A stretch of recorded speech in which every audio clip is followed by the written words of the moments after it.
Hey everyone, Soryura here. In episode 2, we covered the basics of bringing ambient sound like the wind into an actor and playing them in our game level. But here is the catch. When you're actually developing a game, right now our setup is kind of hard-coded.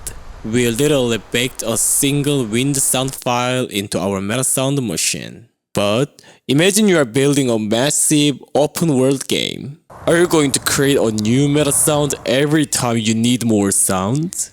Absolutely not.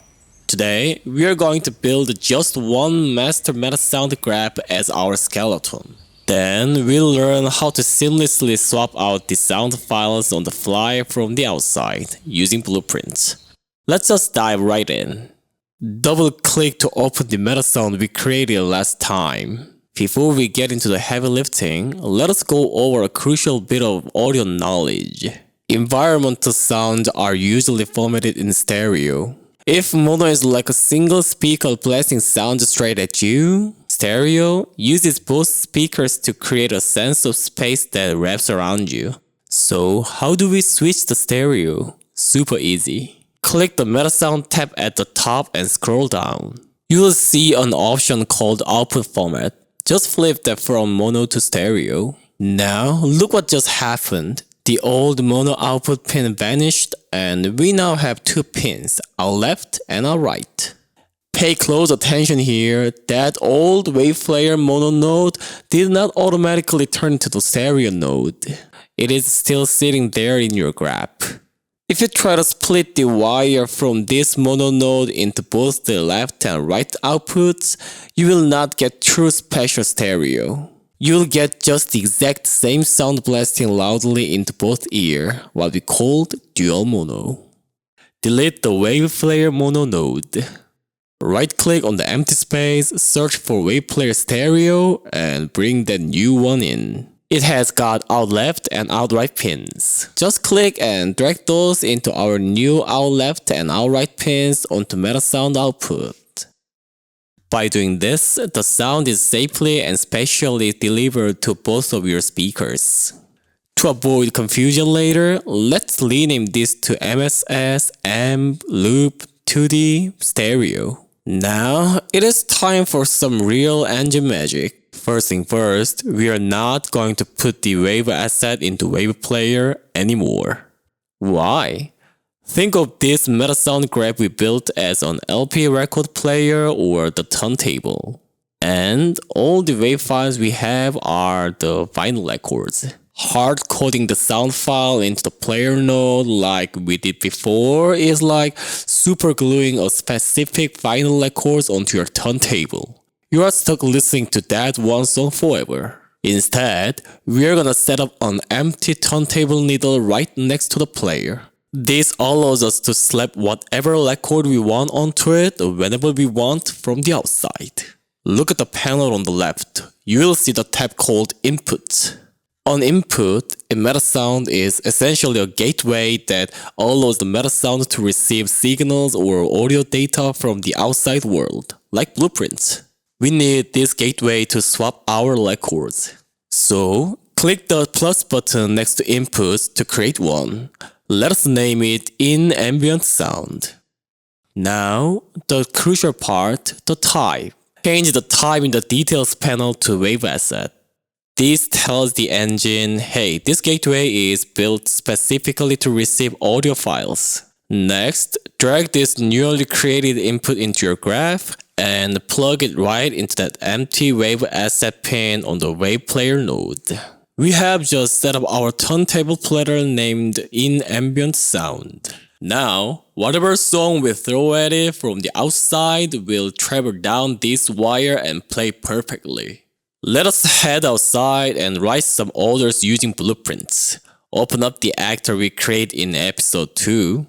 First things first, we need to create a dedicated storage box to hold these new vinyl records we plan to swap in. Let us quickly clarify the concept of a variable in Blueprint.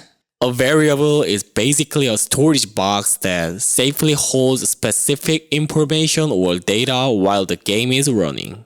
You decide what kind of item goes into the box and you use it to take things out or swap them with new stuff whenever you need to.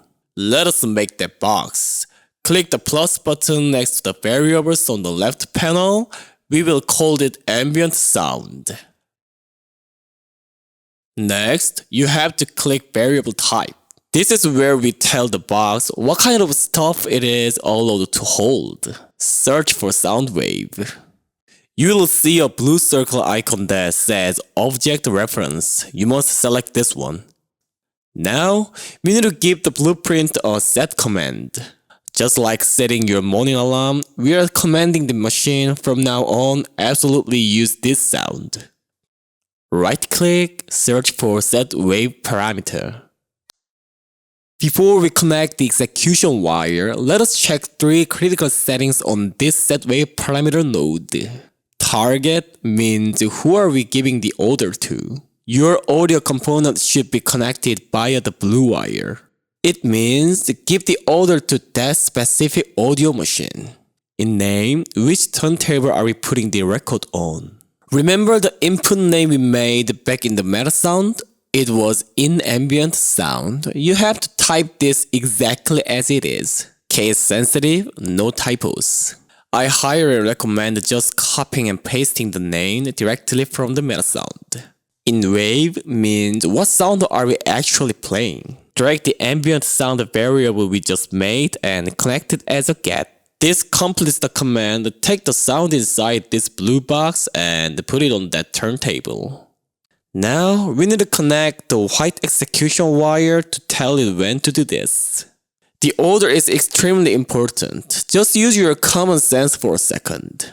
Do you drop the needle and hit play before you have even put the vinyl record on the turntable? Of course not. You have to secretly place the record first, and then you drop the needle to hear the music. The blueprint logic works exactly the same way. So, the execution order must be exactly this. Begin play, set wave parameter, then play. Don't forget to connect the audio component to the target of the play node.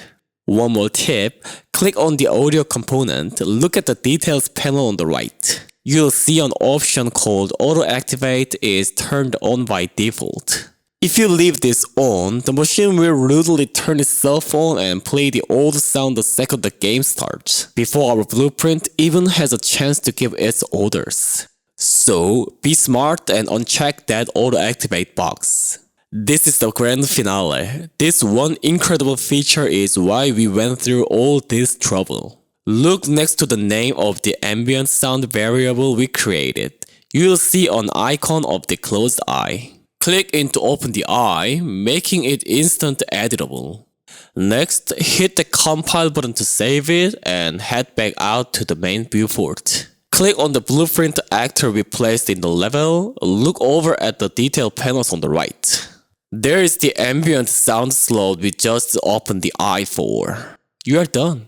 You do not have to open that complicated MetaSound window or dig back into the blueprint ever again. You can just swap sound on the fly from the outside. Do you know how convenient this is in a real production environment? If you do not like a sound, you do not hunt down the MetaSound. You just click the actor and swap it. Even better, you can duplicate actor and put it on the level and just change the audio file for each one right there in the panel. Insanely flexible, right? So, today we learned how to dramatically control sound from the outside using Blueprint, instead of messing around inside the MetaSound every single time. In our next video, we will dive back inside the MetaSound to see how we can tweak, twist, and play with sound themselves. That's it for me. See you in the next video.